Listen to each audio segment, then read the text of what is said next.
Hey, what's up guys, it's the Royal Long and welcome to my first Killing Floor 2 video. So today we'll be looking at the Berserker class, and actually I'm gonna do a brief introduction on how to play the Berserker, as well as we'll look through and give you a recommendation of what are some of the perks that you should use. So without further ado, let's first look at some of the perks and let's move on to the introduction of the Berserker. So actually, if you can see the Berserker is a melee class. As you can look at the perk bonuses, most of them are more geared towards melee. So for example, melee attack speed, melee move speed, and it's also a very tanky class because as a melee character, you are the one that's taking the damage. You are the front line, and so you have to soak a lot of damage, which explains why damage resistance is included as one of the Berserker perks. And okay, so let's explain how the perk bonuses work. So let's use perk weapon damage for example. So let's say you have 25% plus 1% per level. Means that when you're at level 0, and by the way the max level is 25, and so let's say when you're level 0, your base perk weapon damage will be 25%, and then you'll plus 1% per level. So the maximum, which is, I've already hit the maximum, which is 50%, 25% plus 25%, because I'm level 25, as you can see. So actually it applies for most of the perk bonuses in this game. So usually they will increase per level. And also, let's look at some of the additional benefits that the Berserker has, which is actually the night vision capabilities. For all the other classes, they don't have night vision because they rely on the torch or the flashlight on their guns. And because the Berserker is using a melee weapon, obviously we don't have a flashlight, so then they gave the Berserker a night vision capability instead. And one of my favorite perks for the Berserker is that clots cannot grab you. So basically, when you are for other perks, when you are on the point blank range, the clots are able to grab you, and you have to either melee bash him or kill him in order to free his grasp. So for the Berserker, is no matter how close they are to you, they can only hit you, but they cannot grab you, and so you are more mobile in a way. So let's move on to the skill tree then. Okay, so this is for level 5. For the first tree is attained, you are able to use them when you first reach level 5. So we have a choice between the two, which is actually poison resistance and sonic resistance. So poison resistance is basically the reduction of damage from poison attacks by 40%. So basically things like Hans, or also the bloat, which also spit poison damage at you. So basically you reduce 40% of your damage taken by these poison attacks. And then we move on to the sonic resistance, which is reducing the damage from sonic attacks by 40%. So basically you're reducing sirens, the scream of the sirens, by 40%. So when will you use each of them? So if you're playing a long wave where there are 10 waves, I would recommend using poison resistance from wave 1 and 2, because sirens do not come out until wave 3, and bloats already come out from wave 1. So sometimes you get a little careless, you get attacked by the bloat, you get hit by the bloat bow attacks, and you might take some poison damage. So I feel that the 40% reduction in damage for the first 2 rounds will come in handy. And then from wave 3 onwards, I will use sonic resistance. The reason is because for sonic resistance, as a Berserker you're a melee class, so when you use when you encounter sirens, you can't really avoid their damage from their screams, and you can only run in while they're screaming and take damage. But as for the bloat, you can dodge the poison attacks if you are skilled enough, and it's actually quite easy and predictable for the bloats. So for Berserker, your main priority is actually to take out sonic resistance, and also to take down the sirens as fast as possible, because sirens actually deal a lot of damage and they deal AoE damage as well.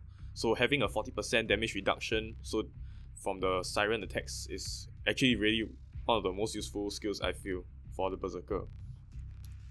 So let's move on to the next tier 3, which is unlocked upon reaching level 10. So you have Vampire and as well as Fortitude. So Vampire, let's talk about Vampire first. So Vampire is basically allows you to suck 4 points of life from every Zed you kill with a Berserker weapon and applies it to you. So basically you are absorbing health from the Zed to replenish your own health pool.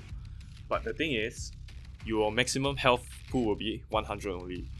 And then moves on to Fortitude. which increases your maximum starting health by 75%. So basically, when you choose Fortitude, your maximum health will be 75%. And Vampire, I feel there's no need if you have a competent medic in your team, which is actually essential when you're playing Berserker. I feel that you really need a very skilled medic, and he must be able to prioritize who to heal at some point. And most of the time, you as the Berserker will be prioritized the most. And also for Fortitude, I suggest that you take Fortitude because, as I said, Berserker is meant to be the frontline damage taker. So you need to have a very high health pool. So increasing your maximum health pool to 175 will be a lot more helpful in tanking large zeds such as Scrakes and Fleshpounds. So I think the choice for tier 2 is very simple. It's quite straightforward. I will always pick Fortitude so that it increases your survivability. Okay, so let's move on to our tier 3, which is close combat. And so we have Furious Defender as well as Block. For me, I'm not really a fan of blocking because I feel that blocking doesn't really do much. You only take less damage and that's all you do. But as a Furious Defender, if you take Furious Defender, your melee attacks are 10% faster and hard attacks do 20% more damage. So as a Berserker, you want to deal as much damage as possible, and you are tanky at some point of time, but also you want to prioritize damage over defense and health because Berserkers actually have one of the highest damage outputs in the game. So that's why I suggest that you take Furious Defender. Melee attacks increasing by 10% and hard attacks doing 20% more damage is actually quite a lot. So I really suggest taking Furious Defender. And actually, to explain the block, I rather choose this and besides block because I feel that block is really very unnecessary.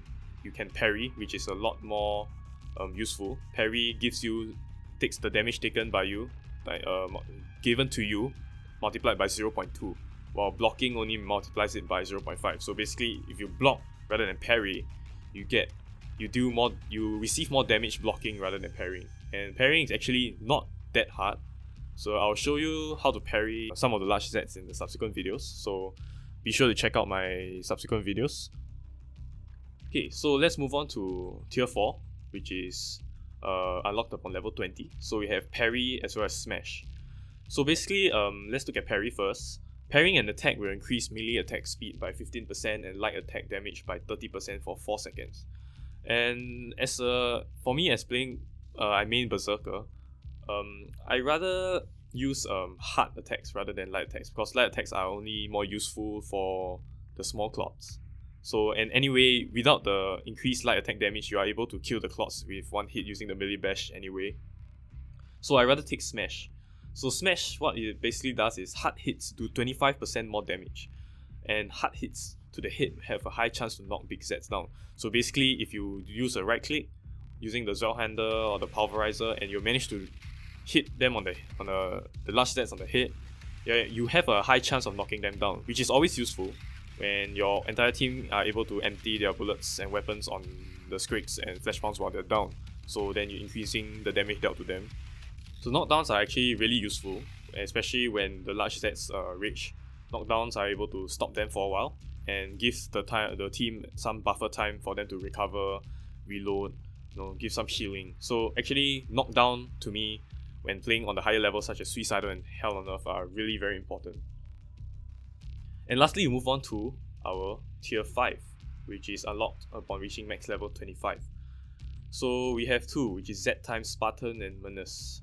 So Spartan is basically, you can move in real time, increase attack speed with Berserker melee weapons by 70%, and any parry will cause knockdown. So as you know, as I just said just now, I'm actually more of a fan of parrying than blocking. So then this explains why I rather choose Spartan.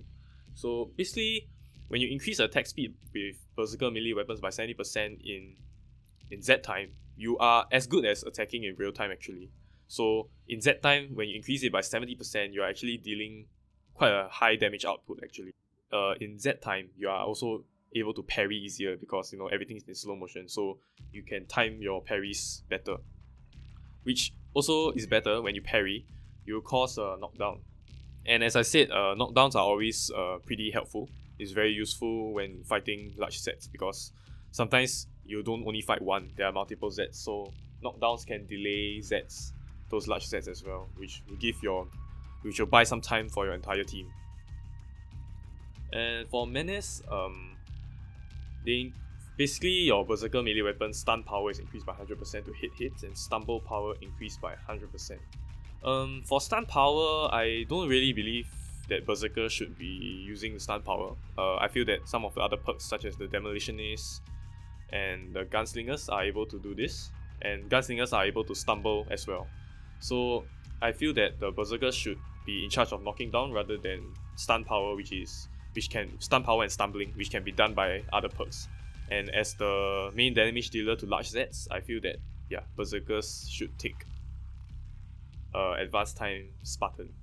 And also, if you see for both Z times, there's one more additional perk which is move in real time.